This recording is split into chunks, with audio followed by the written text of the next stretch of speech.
மன்னராட்சி, குடும்ப ஆட்சி, வாரிசு அரசிலே இன்றைக்கு தமிழகத்திலே நடந்து கொண்டிருக்கிறது. திரு கருணாநிதி முதலமைச்சராக இருந்தார்.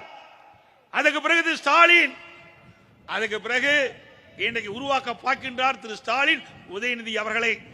திரு ஸ்டாலின் அவர்களே, அனைத்து இந்திய அண்ணா திராவிட முன்னேற்ற கட்சி தமிழகத்தில் இருக்கின்றவரை உங்களுடைய கனவு நிறைவேறாது. உங்களுடைய கனவு காணல் நீராகத்தான் இருக்கும், பகல் கனவாகத்தான் நீங்கள் பார்த்துக் கொண்டிருக்கின்றீர்கள். என்னையா தியாகம் செஞ்சீங்க? குடும்பம் தான் ஆட்சி செய்யணுமா தமிழ்நாட்டில்?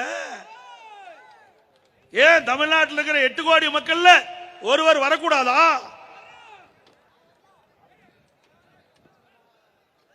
இந்த குடும்ப ஆட்சிக்கு, மன்னர் ஆட்சிக்கு, வாரிசு அரசியலுக்கு முற்றுப்புள்ளி வைக்கின்ற தேர்தல் 2026 சட்டமன்ற தேர்தல்.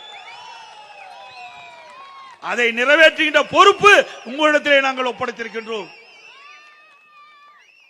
நீங்கள் நினைத்தால் நிச்சயமாக சாதிக்கலாம்.